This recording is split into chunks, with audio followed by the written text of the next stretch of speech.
Well, hello everybody. It's Doug Rucker again with DougRuckerSchool.com and DougRuckerStore.com.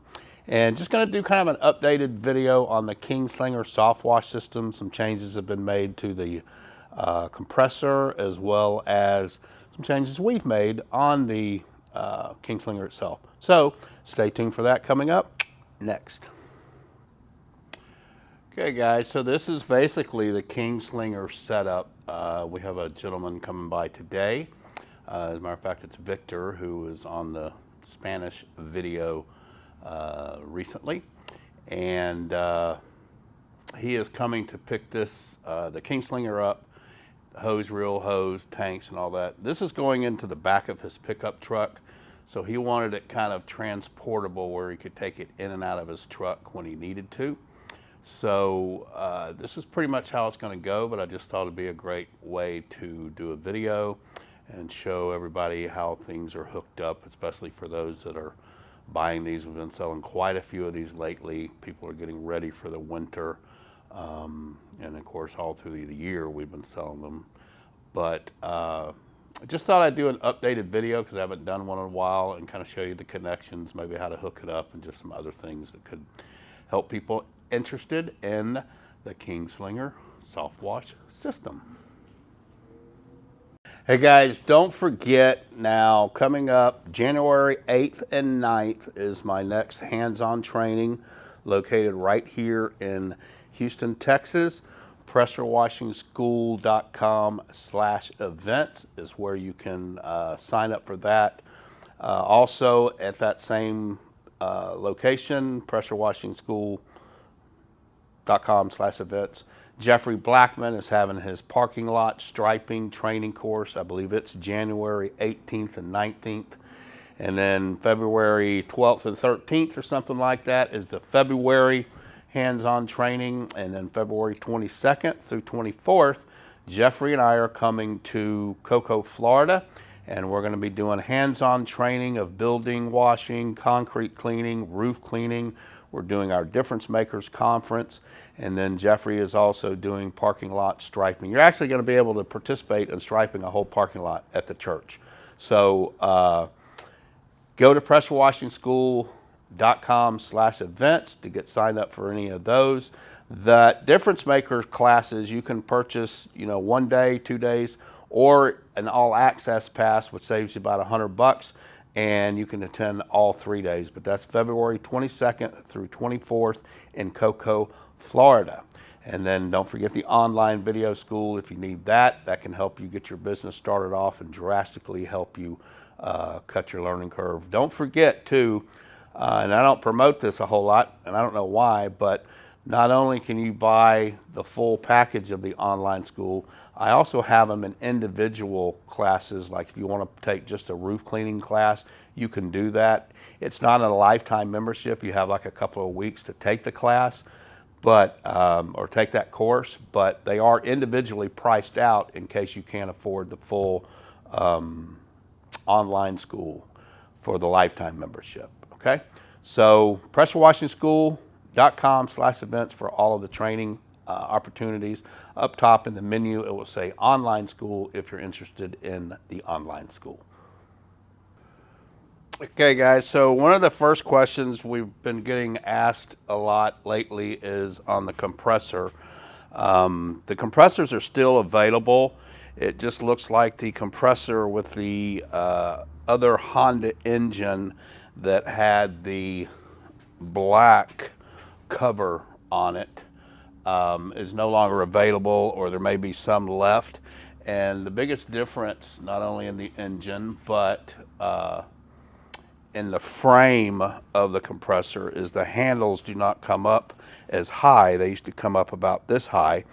And so that allowed us to put the pump station onto the compressor handle. So now that they're a little bit smaller, all we're doing is taking some 1x aluminum. You can get that at Home Depot.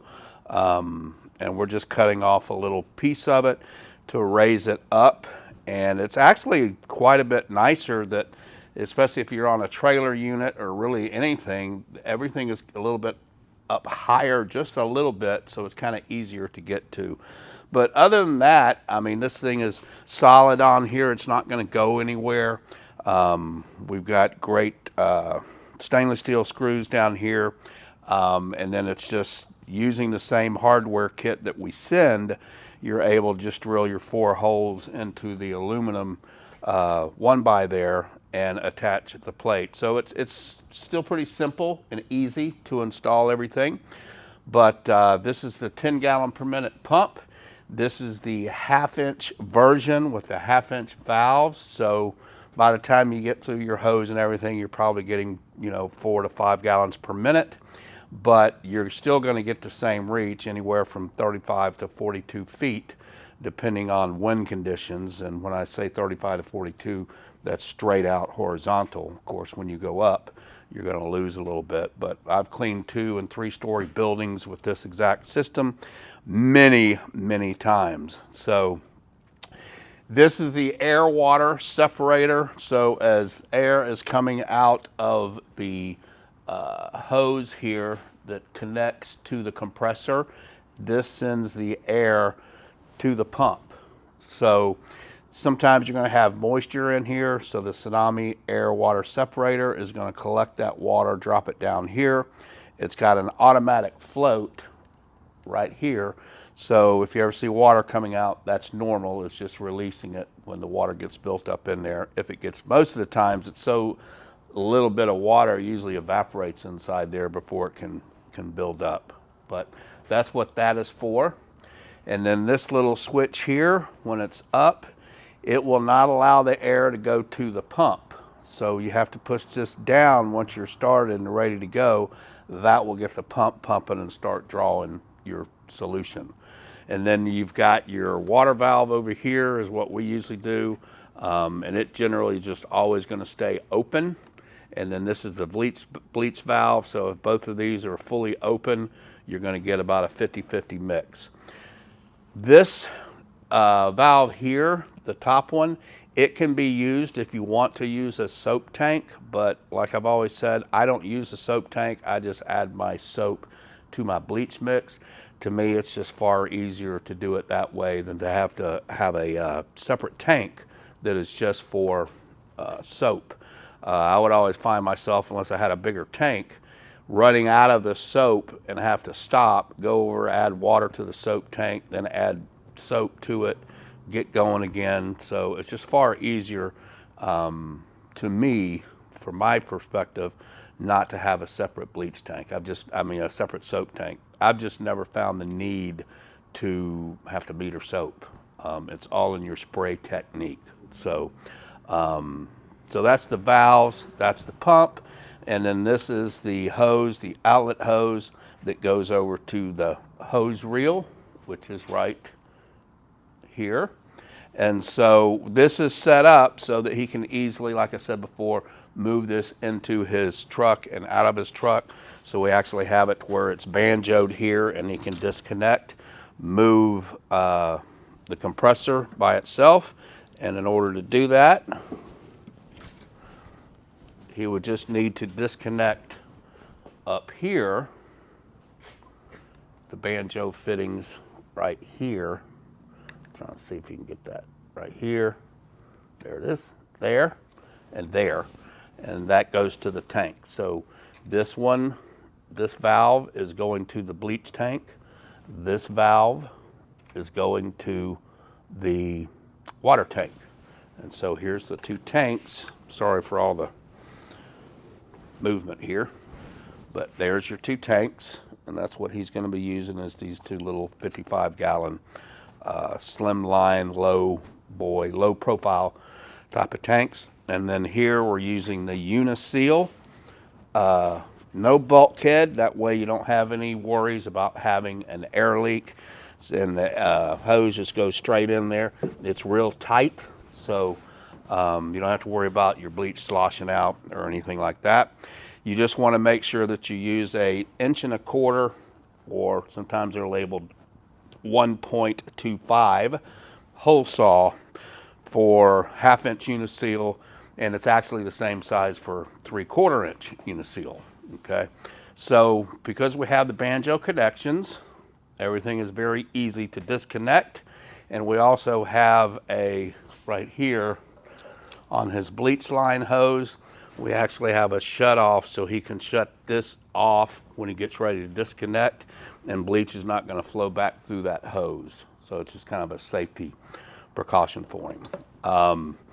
Because he'll be disconnecting it quite a bit. Or normally, you know, if this is stationed or mounted on a truck or a trailer, you don't really need this because you're not going to be disconnecting it and moving it. But that's just so it doesn't backflow back through the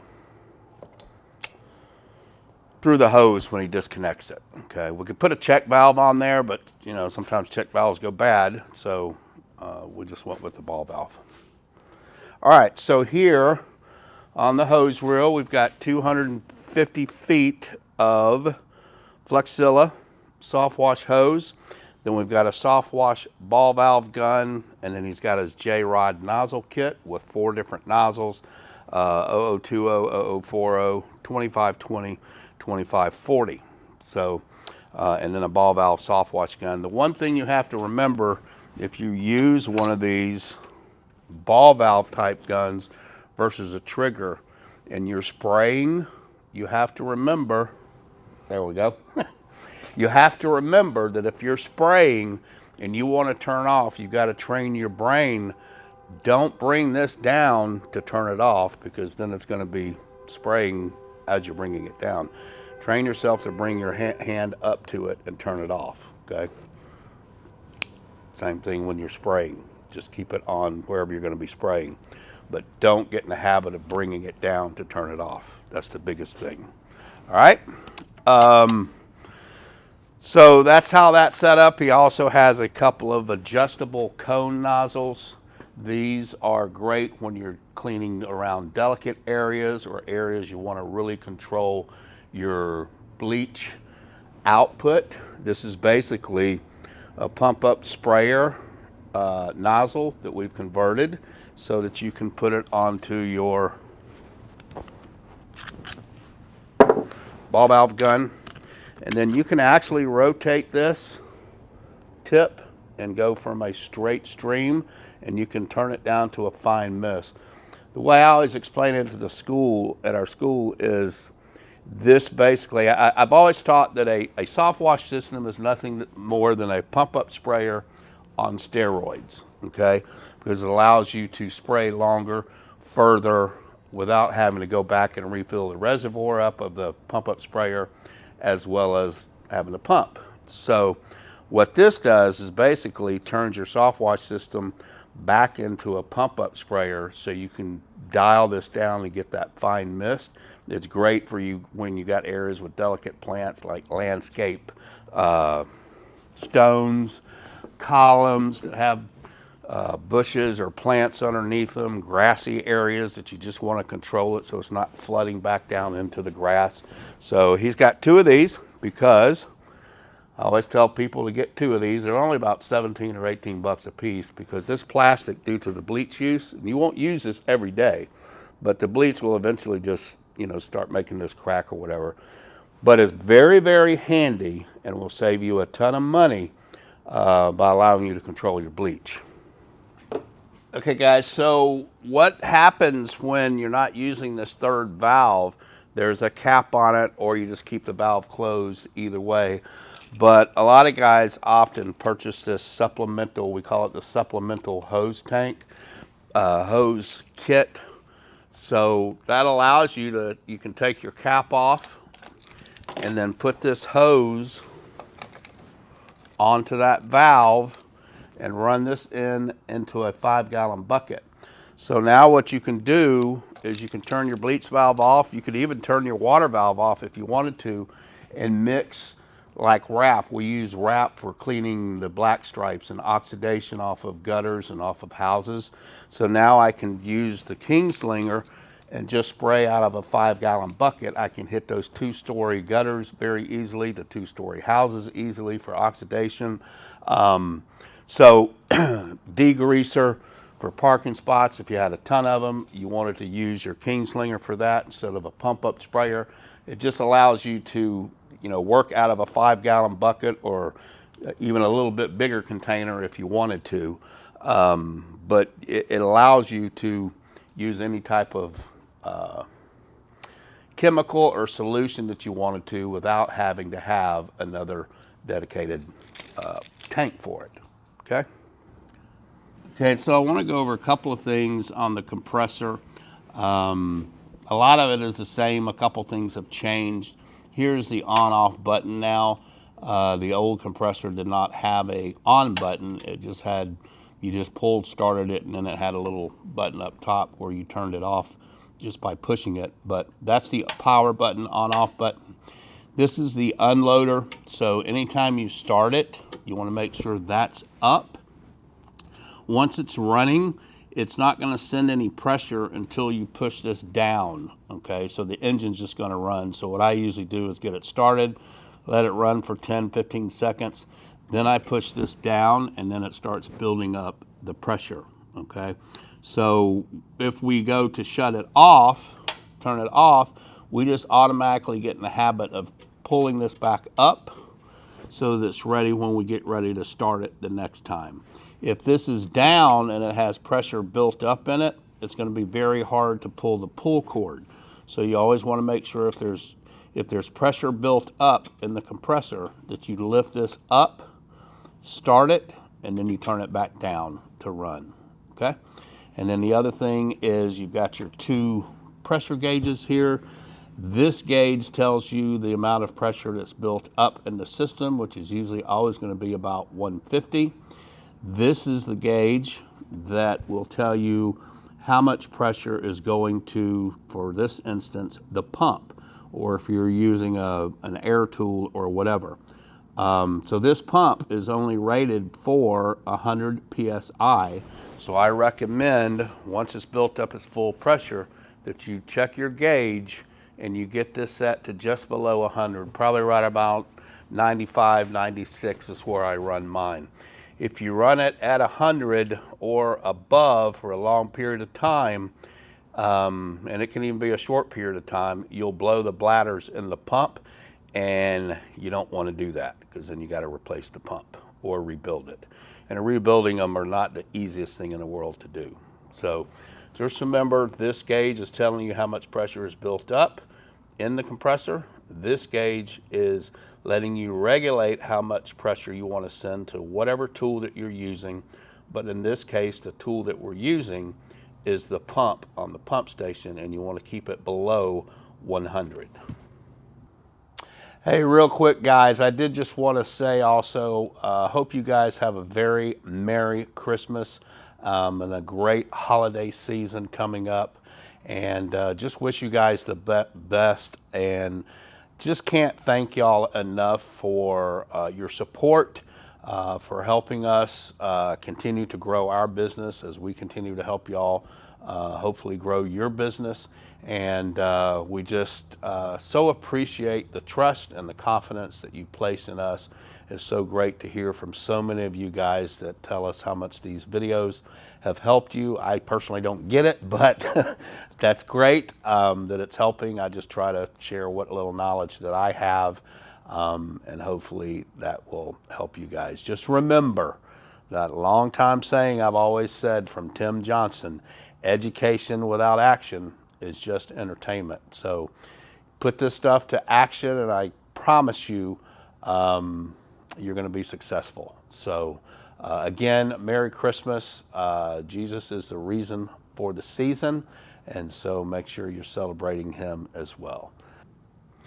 The other thing that's changed, and it hasn't really changed as far as the motor, but from the other compressor because of the change in the motor, is your choke is different, and also it has a gas shutoff lever.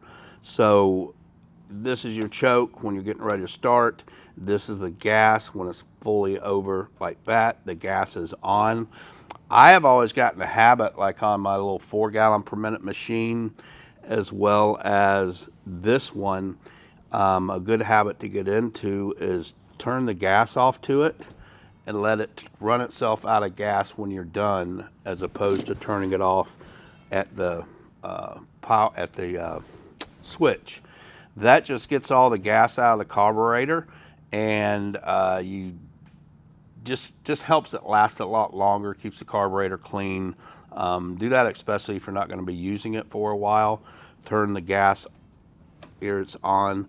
So if it's running, you're just going to turn this off, let it continue to run, and then it'll run out of gas and shut down. Okay, the other thing I want to talk to you about, guys, is the oil.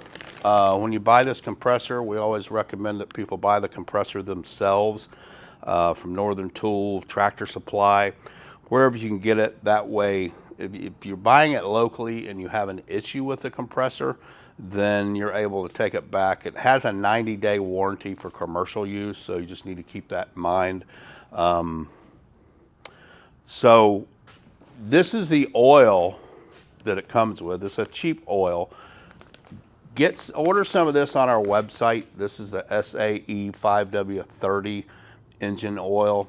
It's the same oil I put in all of our pressure washers. I use this brand also in all of our vehicles. It is like the best oil I've ever used out there. You don't want to use that Me Too oil like this or stuff you can get at auto parts store. Treat your engines on your machines with the good oil. It's only usually a few bucks more, but a couple of things. They're just going to run much better. There's less wear and tear on the inside of the engine, and you have less frequent oil changes because this oil is so much better. So get this type of oil for it. Don't use that stuff that it comes with. All right. The other thing that Victor got is a couple of extension wands. He got a 36-inch aluminum pipe wand, as well as I think this is a 46-inch. And these are really nice when you need a little extra strength. You can pop them onto your gun, put your nozzle here. Couple different sizes you can get. I keep the 36 and the 46 or 47 or something like that, I think it is. These can also be used with your pressure washer too. So you can use it soft wash. Just rinse it out really good with a lot of water after using it in your Kingslinger because of the strong bleach. You want to get it rinsed out really good. Okay.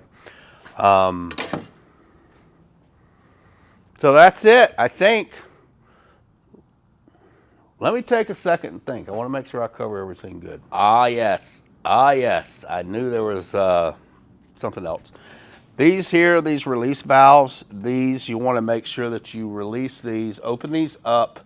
Water and condensation gets into both the barrels on both these sides. And both sides have these valves to open up. Water will come out of it.